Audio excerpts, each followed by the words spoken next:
My name is Matthew Monk. I am interviewing Bill Leinbach. Today is Wednesday, June the 27th, 2018, and this is for the Smithsonian National Museum of American History National Coverlet Project. Bill, could you state your name for me, please? Bill Leinbach, William A. Leinbach, the Itinerant Weaver. When and where were you born? I was born in 1951 in Reading. We lived in Kenhurst, which is a borough outside of Reading, and that's where I grew up. And where have you lived throughout your life? Well, other than the Reading area, I have lived in California for about 2 years. I haven't gotten far afield. I came home to roost. What jobs and careers have you had throughout your life? Well, I went to college for ornamental horticulture, so I have a BS. And while I was there, I worked in the greenhouses. I always wanted to do tropical greenhouse production, so I worked in the greenhouses and the orchid houses. I went through a summer program with the Longwood Garden crew. They took 13 students from across the nation, and I was lucky enough to be one of those, so I worked at Longwood Gardens for a summer. I was a demonstrator at Hershey Park when they built the new craft barn. I demonstrated weaving up there for 3 years. And after I got married, I was a carpet installer for about 4.5 years. And then I had been weaving on the side and picked up the shuttle again and never put it down. All right, so how did you first get started weaving coverlets? Well, when I was going to college at Delaware Valley, we worked outside on weekends, whatever little jobs we could do with the gardening section. But then I met someone from Lancaster County who was very much into not only agriculture but crafts as well, and we became friends. And I was buying and selling stuff to make money for books, etc. And I wound up coming across a lady who wanted to sell a loom. And so Helen Harmon sold me her loom for $75. And that's how I started. Before I sold it, I thought it would be interesting to see how this thing operated. So my first warp was a hand-spun singles linen, which was a disaster. So what got you interested in coverlet weaving? I suppose it was that first coverlet I saw in a thrift shop. I had not known what a coverlet was. I don't even know if I ever heard the term, but they had a coverlet there that had been unseamed, so it was the two panels, and it was just blue and white. It was a takeoff on window sash, and it just struck me as being a very beautiful piece of goods. So that, I think, was the bug that bit me, not realizing that my ancestor, Heinrich, who stayed in Germany, was a linen weaver, recorded in 1690 as a linen weaver in the census and again on his marriage certificate. And then there were some Leinbachs here who were never weavers, but they made the reeds for the beaters, so I have some of their stuff. So that's what started it. So how did you learn to weave? In all these 50 years, I have taken a few day classes, but mostly I learned to weave by talking to other weavers. And most of what I do was based on what David Haywood and Norman Kennedy of Williamsburg told me. And so would you consider yourself as having a teacher at all? No, not really. Not for more than 6 hours a day, once in a blue moon. So I just say I'm self-taught and I do what I do. So have you done any scholarship? Explain what kind of scholarship and research you've done into Pennsylvania German coverlet weaving that helps, speak to your craft. Well, I collect coverlets, and I use them as my textbooks, and I go through the old handwritten manuscripts and the printed manuscripts from Germany. I try to find out where these people lived and just what kind of weave structures they were using in their pattern books. What is the most challenging or difficult aspect of the coverlet weaving tradition to learn? I think most people would say putting on the warp so it will come off again without a tangle. And what are the key characteristics of coverlet weaving, of the coverlet weaving tradition? Well, it varies from region to region, but here in Pennsylvania, almost all coverlets, whether they were plain weave, twill weave, or one of the float work, always had a border on them, and it's a reduction from a full pattern to a half pattern to a quarter pattern, and then the fringe. It makes a very nice krantz or border or wreath around the piece. And what's the history of the woven coverlet in Pennsylvania? I don't know exactly how early they were. I think the ones that have been found have been around 1770. It seems to be an American invention, taking German drafts and plugging in or adding more threads to create larger blocks, because in Germany and Europe it seems that the bed coverings were actually bed cases, the big gigantic pillow that would cover you, and they were not woven like coverlets. But in this country, somebody got the idea they could add threads and make these wonderful overshots mostly, or double weaves. Double weave is older than overshot.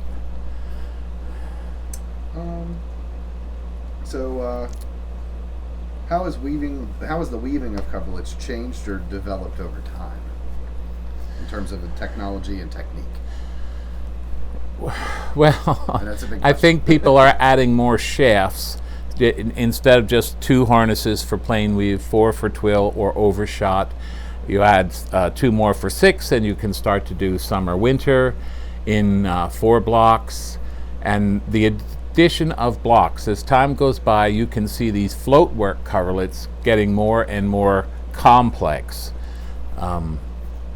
Fly shuttle was apparently used on some looms. John Campbell's loom in Canada has a fly shuttle on it. I still have to learn about using 2 different shuttles and 1 shuttle box. I think industry had taken over when colonialism was so popular and everybody wanted coverlets or old-time looking blankets. The market really was very strong, but now that has taken a nosedive. Everybody wants technology instead. So what are the different styles and variations of woven coverlets that are out there? Well, plain weave, twill weave, overshot on opposites, which is what I'm working with here, summer winter, modified summer winter, biter vent, tied biter vent, double cloth, and all of those I have done. So and there's lots of different ways to tie up star and diamond float work coverlets. I think Gay McGeary perhaps has found 8 different ways of doing it. So what are the, in a nutshell, and as simple as possible for lay folk to understand, what are how do the various structures work? What are the threads doing with one another? Well, in plain weave, it's 1 up, 1 down, 1 up, 1 down. Biter vent creates almost a corduroy effect if you're doing it with ties. Overshot, you can see there's blocks of color here on top of the cloth, and that's where all these star work coverlets have the same comparison. They're larger spaces of floating weft threads that create the pattern. And summer winter is a much smaller overshot, just 3 over 1, 3 over 1, makes a more dense cloth. So what ways did early coverlet weavers record their patterns? How do they record and sort of use their patterns and design them? I think they mostly had a workbook where they hand wrote the drafts in them with tie-ups, and they might put one pattern in a black and white drawing so you could see where the blocks are, what it's supposed to look like when it's finished, and they might have several tie-ups for one draft, especially if it's a twill type of draft. And I'm working on translating John Smith's pattern book from Schaefferstown here in Lebanon County. And he has instructions in there how many ends should be in the warp, how many cuts it will take of blue, how many cuts of red, how many of green, and what will happen if you do this and what will happen if you do that.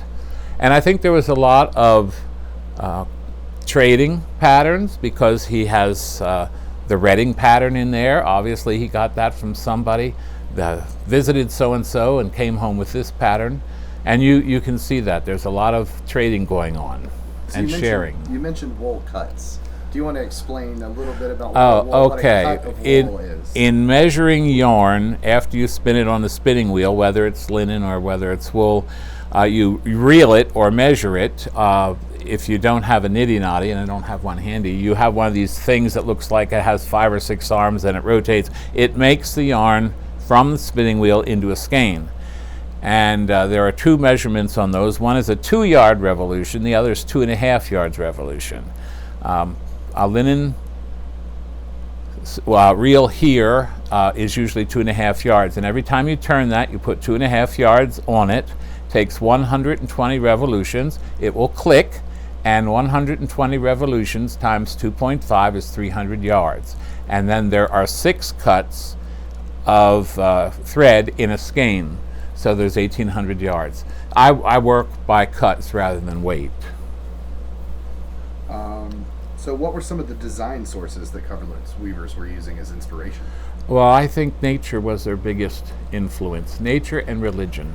You find a lot of tulips, and that always stood for the Holy Trinity. There's a lot of crosses, and crosses used in many different ways, from a Crusader's cross to all sorts of altar crosses. And I suppose they looked at a flower and decided I could weave something like that. It looks like a hyacinth. In John Smith's book, he has a hyacinth. Sorrel blossoms. So that's where I think they got their ideas from. And what are the design inspirations for your coverlets? Well, I do some reproductions where I actually work with a warp that is hand spun, like it would have been if it would have been linen, or I buy the cotton warp, which they would have done early on, and then the weft is all hand spun, and I dye it. Those reproductions are few and far between because of the cost and the time. And I have limitations, of course. With 20 shafts, I can do quite a bit. I can do usually 18 blocks plus the tabby tie downs. And I will find myself looking through pattern books or coverlet and saying, oh, that's a nice motif on that coverlet. But I have extra harnesses, so or shafts, and I can take a pattern from this one or come up with something different. And I think the most original one I have is called the Buffalo Star, where I have a long horned star combined with little snowballs, and that was a 20 shaft tied by Avant weave. So with your own designs, how do you develop and record your own patterns? Not very well. I've been trying to weave larger samples and putting them in a book, but that doesn't seem to always work. Something gets away. So I have been trying to weave what I call a cradle coverlet or a keepsake coverlet. So you have the whole pattern, you have the border, and pinning a draft and tie up to that and putting it away. So I will have a record of at least some of the things I've done. I'm better at it now than I was 50 years ago. Do you think that a lot of the cradle coverlets that are mentioned in a lot of the texts and sources and collectors sometimes you'll see one on the market come up as a cradle coverlet. Do you think those may be like sort of a workshop sample that a weaver could show a customer rather than a cradle coverlet? Or do you have thought about that? Yes, there's a lot of bones of contention about that, but I think they are real cradle coverlets because they show a lot of wear. And if it was a sample, I don't think you would get that kind of wear out of it. So what fibers were historic coverlet weavers using? Needed Where were they oil getting them? here. By all means, take a water break whenever needed.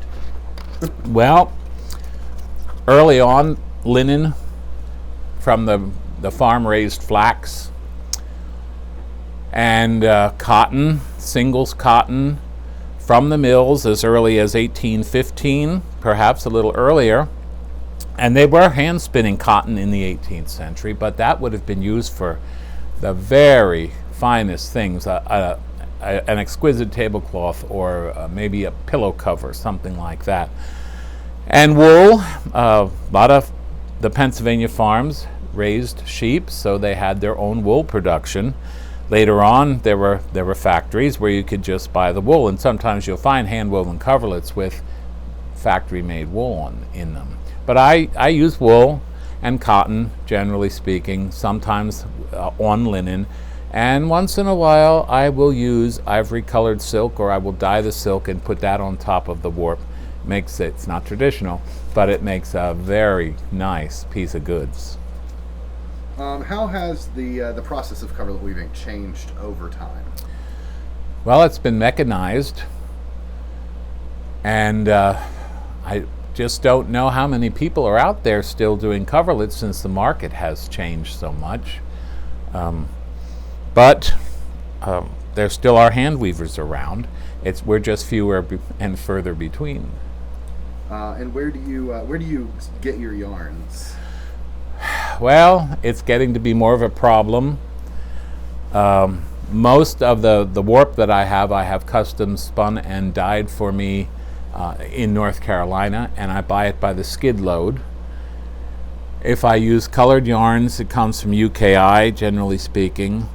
The wools come from all over. I'm still working from a stock of wool that I had bought when a mill in Philadelphia quit.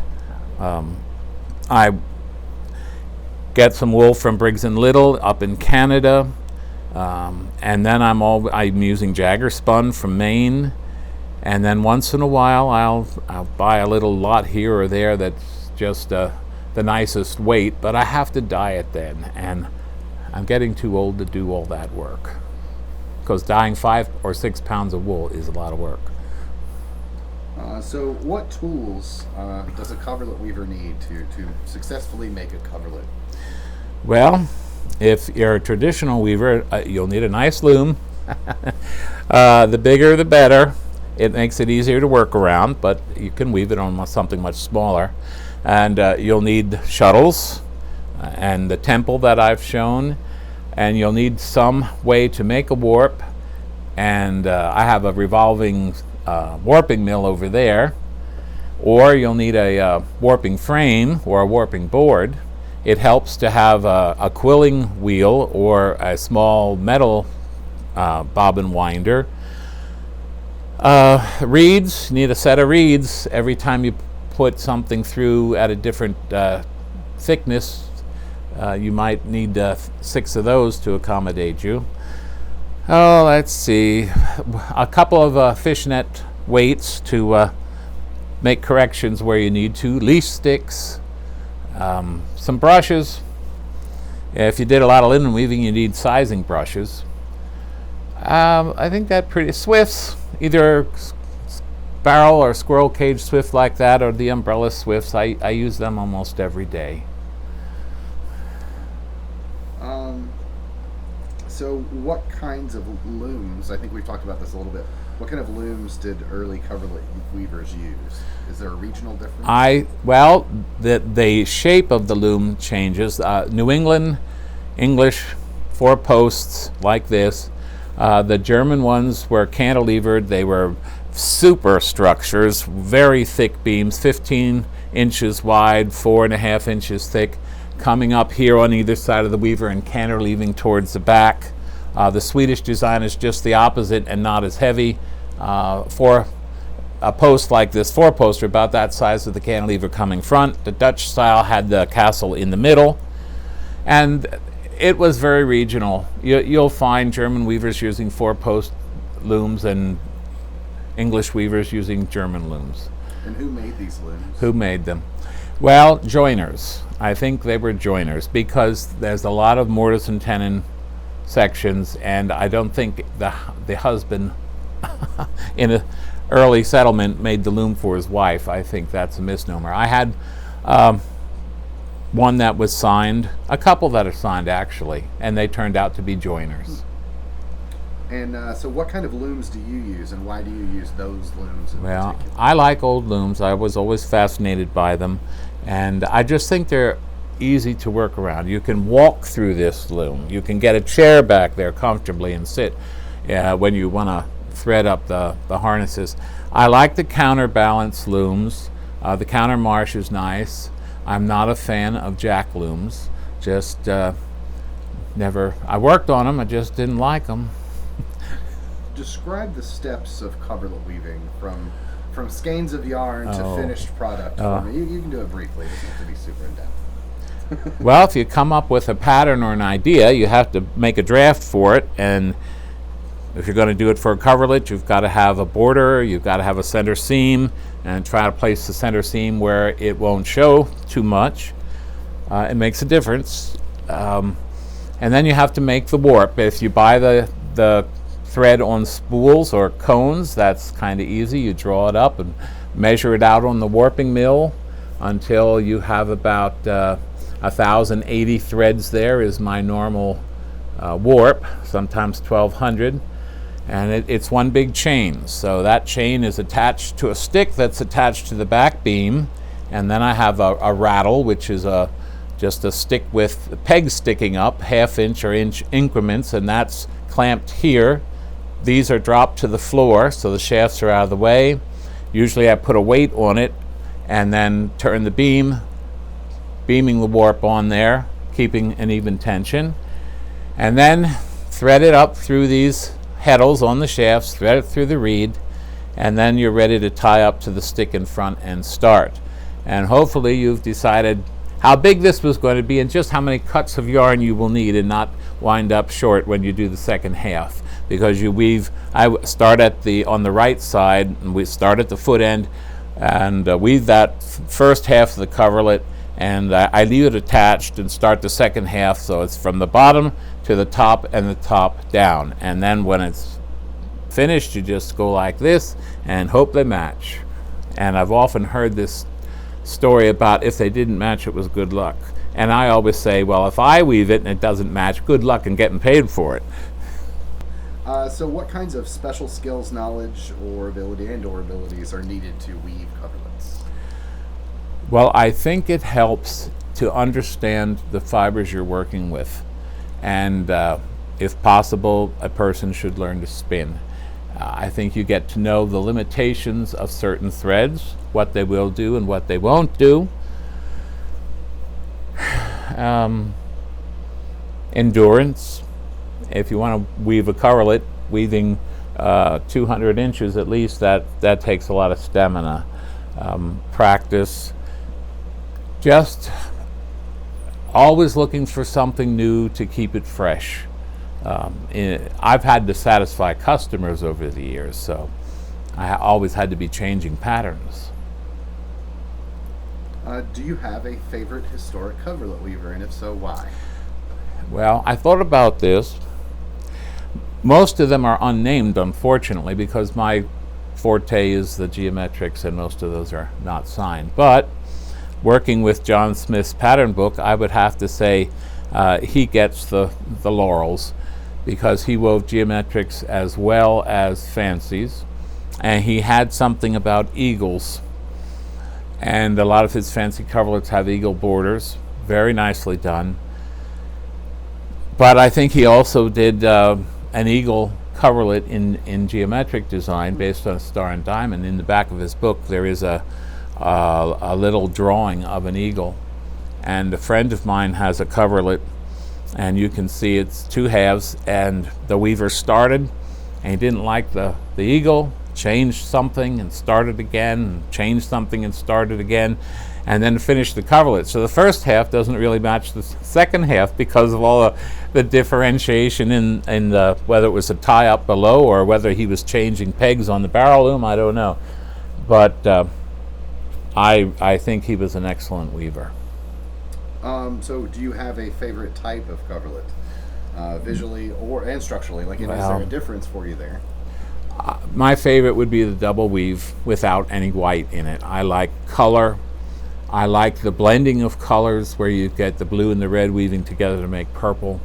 Some of those fancy coverlets from Ohio are really beautiful, but the Pennsylvania ones that are done in double weave without white are, to me, just stunning. The white and the blue, they're very nice too, because I think that positive negative idea is there. And my second favorite is the Beiderwand, because it's only one step down from the double weave, and you get a very southwestern look on the other side of the coverlet when you turn it over. So what is the importance of the coverlet in American history? Well, I think that it was used primarily for warmth, but being warm wasn't enough. People have to express themselves, and I think it was a classic way of expressing themselves. It's important because it also denotes the taste of time, from geometrics to fancy, just what goes on in a person's mind. I know people have come to me with all sorts of stories, and the best one I like is the medicinal coverlet. There was a man from Georgia, Dr. Payne, who sent me his family coverlet and told me that there was a diphtheria epidemic in his town.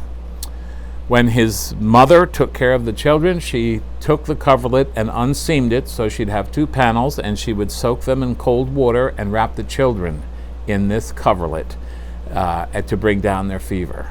So, and today, people will tell me my coverlets make them feel better. What's the importance of the coverlet in craft, in terms of craft history, the history of the importance of craft weaving? Well, I think it's the most important way to express oneself in textiles. It's a big undertaking. For me, it's just something that I have to do, whether I have a customer or not. And speaking of customers, for whom do you usually weave coverlets? The same faithful people who have supported me for 50 years. We used to travel from Williamsburg to Boston to Chicago, and the best area for me was either here or up in New England. I didn't do well in Williamsburg nor in Chicago. But I still have the same customers. I don't get too many new customers, but it's the same customers. I've woven coverlets for the parents, the children, the next generation, 3 generations in some of these families. They all have coverlets. So in many regards, you are operating like one of the traditional coverlet weavers who seem to have a sort of reputation that develops in their region. Yes. And they come back again and again. They come back again and again. What do you think the future of coverlet weaving is? I think there'll always be weavers that are interested in the pursuit of these coverlets, challenging themselves to be able to do what the old weavers did, and that's important to me. I wanted to be as good as they were, working with singles cotton and singles linen and spinning enough that you could actually make a warp and do something with it. Even industry has given up mostly producing coverlets, so the future is sort of bleak, but there'll always be survivors. So what do you value the most about coverlet weaving and about your chosen vocation?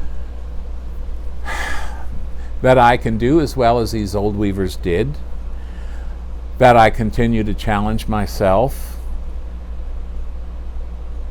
and I forget what the rest of the question was. What do you value most about coverlet I was weaving? Yeah. making people happy. I always like to hear a report after the people get their coverlets. A lot of time I have to mail them, and they'll pick up the phone and tell me how nice it is. And that makes me feel good. I want to make them happy.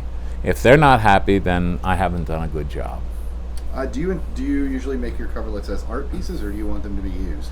Well, they're functional pieces. even though some of them are artsy, somebody will say, "Oh, just do anything you want," and I tell them that's very dangerous.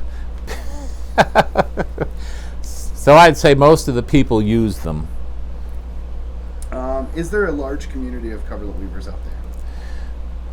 I'd like to know where they're at. I have met very few coverlet weavers in 50 years. Are you aware of anybody actively learning the craft today? Well, people do still weave coverlets, but what is a coverlet weaver? If you weave one, does that make you a coverlet weaver? If you weave two, I've woven basically coverlets and small coverlets, throws, keepsake coverlets, but I've had to do runners and scarves besides. I know people that have woven a dozen coverlets, but they're practically not doing anything anymore, and I just don't know of too many people. Gay McGeary's one, Norman Kennedy's another, and the other people do coverlet patterns, but I wouldn't say they were making a living at it. I haven't run across too many people that decided they could weave coverlets for a living. So you are known as the Itinerant Weaver, or the Weaver Itinerant. How Yes. did that name come about? That was a suggestion from Nellie Hain, who was a Dutch woman who came over here after the war. She was a weaver and a spinner and a lace maker extraordinaire. And I was working at that time at Hershey, and they said, well, you know, you take your loom up there. It's just like the old weavers in New England dragging their looms around. Well, so I did take my loom quite a few places. If I were selling someplace, I would take my loom, Kutztown Folk Festival, and set it up there and weave. I don't think there were really any itinerant weavers down here in Pennsylvania early on. That seems to be something that's more New England, and it's not that they really took their looms with them, but they would have their place of business, and maybe they would come out to the farm and teach the oldest son or the oldest daughter to weave on the loom that was the family loom there. Now the Waldensians, I'm told, did carry these big superstructure looms on their backs down into the communities and set them up and weave. Where was this? Switzerland, I believe. Okay, yes. Okay. Well, that was my final question, Bill. Well, good. Thank you so much. No, you're welcome. For all of your wonderful help. This is Matthew Monk again, interviewing Bill Leinbach on Wednesday, June the 27th, 2018, for the National Museum of American History's National Woven Coverlet. And I've actually cooled off by now. It feels great.